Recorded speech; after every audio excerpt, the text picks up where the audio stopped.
ప్రపంచంలో ఎక్కడ యుద్ధం జరిగినా, క్రైసిస్ వచ్చినా అక్కడ అమెరికా పేరు వినిపిస్తుంది. ఎందుకంటే అమెరికా ఆర్మీ కేవలం అమెరికా సరిహద్దులకే పరిమితం కాకుండా ప్రపంచంలోని కీలక ప్రాంతాల్లో తన troops, military bases, air bases, naval ఫెసిలిటీస్ను మోహరించింది. ఈ గ్లోబల్ మిలిటరీ నెట్వర్క్లో ఇప్పుడు సౌత్ కొరియా హాట్ టాపిక్గా మారింది. అక్కడ దాదాపు 39,000 మంది యుఎస్ ట్రూప్స్ ఉన్నారని ట్రంప్ చెప్పడంతో అసలు అమెరికా సైన్యం ప్రపంచంలో ఎక్కడెక్కడుంది, ఎందుకుంది, ఈ మోహరింపు వెనుక అమెరికా స్ట్రాటజీ ఏంటి అన్న చర్చ మొదలైంది.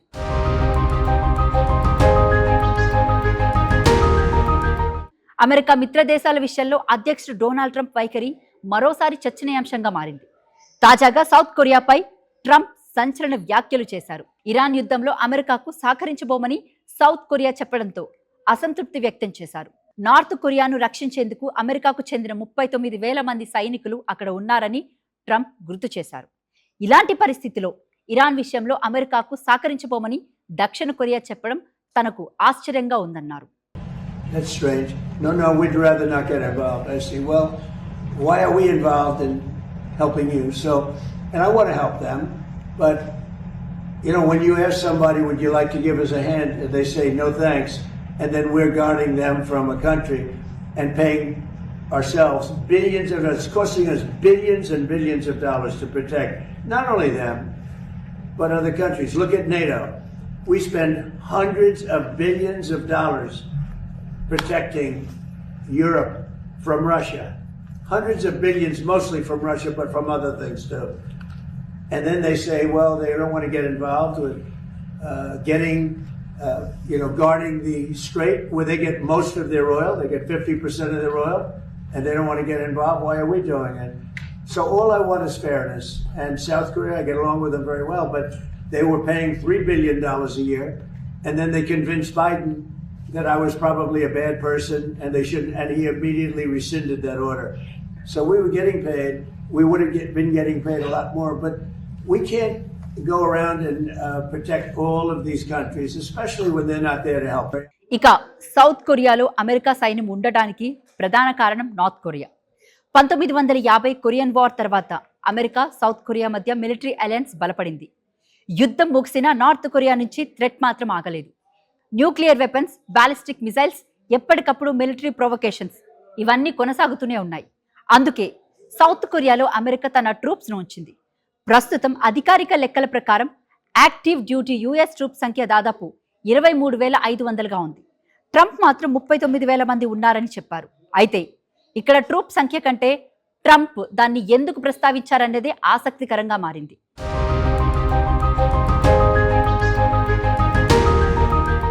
అమెరికా గ్లోబల్ మిలిటరీ నెట్వర్క్లో మరో పెద్ద పిల్లర్ జపాన్. అక్కడ 54,000 మందికి పైగా అమెరికా సైనికులు ఉన్నారు. ఈస్ట్ ఏషియాలో అమెరికాకు జపాన్ అత్యంత కీలకమైన military hub. China, North Korea, Taiwan, South China Sea ఈ మొత్తం ప్రాంతాన్ని మానిటర్ చేయడానికి జపాన్లోని యుఎస్ బేసెస్ చాలా ఉపయోగపడతాయి. సౌత్ కొరియాలో అమెరికా ప్రధానంగా నార్త్ కొరియాను డిటరెన్స్ చేయడానికి ఉంటే, జపాన్ నుంచి మొత్తం ఇండో పెసిఫిక్లో అమెరికా తన మిలిటరీ రీచ్ను కొనసాగిస్తుంది. ఈ రెండు దేశాలు కలిపి ఈస్ట్ ఏషియాలో అమెరికా స్ట్రాటజిక్ పొజిషన్ను బలంగా నిలబెడుతున్నాయి. ఇక పసిఫిక్లో మరో కీలక ప్రాంతం గువామ్. ఇది అమెరికాకు చెందిన టెరిటరీ, కానీ మిలిటరీ పరంగా చూస్తే చాలా స్ట్రాటజిక్ లొకేషన్. గువామ్లో air bases, naval facilities, military infrastructure ఉన్నాయి. ఈస్ట్ ఏషియాలో ఎక్కడైనా పెద్ద క్రైసిస్ వస్తే అమెరికా తన ఫోర్స్ను చాలా వేగంగా గువామ్ నుంచి మూవ్ చేయగలదు. అందుకే Japan, south Korea, Guam, Hawaii ఇవన్నీ కలిపి ఇండో పసిఫిక్లో అమెరికాకు ఒక ఫార్వర్డ్ మిలిటరీ నెట్వర్క్లా పనిచేస్తున్నాయి. అమెరికా మిలిటరీ నెట్వర్క్లో అతిపెద్ద కేంద్రాల్లో జర్మనీ ఒకటి. అక్కడ 36,000 మందికి పైగా యుఎస్ యాక్టివిటీ డ్యూటీ ట్రూప్స్ ఉన్నారు. ముఖ్యంగా రామ్స్టెయిన్ ఎయిర్ బేస్ అమెరికాకు యూరప్లో కీలకమైన strategic hub. Troop movement, air operations, logistics, command and coordination ఇలా అనేక కార్యకలాపాలకు ఇది ఉపయోగపడుతుంది. యూరప్లో ఏదైనా పెద్ద సెక్యూరిటీ క్రైసిస్ వస్తే అమెరికా తన ఫోర్స్ను చాలా వేగంగా మూవ్ చేయడానికి జర్మనీ యొక్క లంచ్ ప్యాడ్లా పనిచేస్తుంది. జర్మనీతో పాటు ఇటలీ, యునైటెడ్ కింగ్డమ్ కూడా అమెరికాకు కీలకమైన మిలిటరీ లొకేషన్స్. ఈ దేశాల్లో కలిపి 23,000 మందికి పైగా అమెరికా సైనికులు ఉన్నారు. ముఖ్యంగా నాటోలో భాగమైన ఈ దేశాల ద్వారా అమెరికా ఈస్టర్న్ యూరప్ వైపు తన మిలిటరీ ప్రెసెన్స్ను కొనసాగిస్తుంది. రష్యా, ఉక్రెయిన్ వార్ తర్వాత పోలాండ్, రొమానియా వంటి ఈస్టర్న్ యూరోపియన్ దేశాల్లో కూడా అమెరికా తన ట్రూప్స్ వెపన్స్, ఎయిర్ డిఫెన్స్ సిస్టమ్ను రొటేషనల్గా మోహరించింది.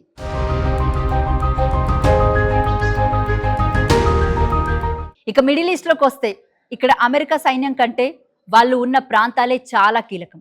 ముఖ్యంగా బహ్రెయిన్లో అమెరికా నేవీకి చెందిన 5th ఫ్లీట్ ఉంది. Persian Gulf, Gulf of Oman, Arabian Sea, Red Sea ప్రాంతాల్లో అమెరికా నౌకాదళ కార్యకలాపాలను ఈ ఫ్లీట్ పర్యవేక్షిస్తుంది. అందులో స్ట్రైట్ ఆఫ్ హార్ముజ్ చాలా కీలకం. ఎందుకంటే ప్రపంచంలోని ముఖ్యమైన ఆయిల్, ఎనర్జీ సరఫరా మార్గాల్లో ఇదొకటి. అందుకే హర్ముజ్లో ఉద్రిక్తతలు పెరిగిన, కమర్షియల్ షిప్స్కు ముప్పు వచ్చిన అమెరికా తన నావీతో అక్కడ మారిటైమ్ సెక్యూరిటీని బలోపేతం చేస్తుంది. బహ్రెయిన్తో పాటు Qatar, Kuwait, UAE, Saudi Arabia, Jordan వంటి దేశాల్లోనూ అమెరికా మిలిటరీ ప్రెసెన్స్ ఉంది.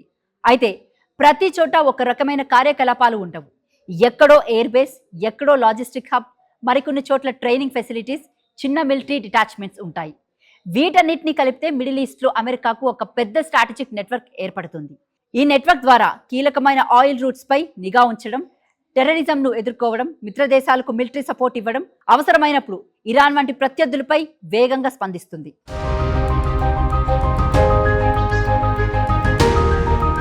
ఈ మిలిటరీ నెట్వర్క్ వల్ల అమెరికాకు మరో కీలకమైన ప్రయోజనం ఇంటెలిజెన్స్ అండ్ సర్వేలెన్స్.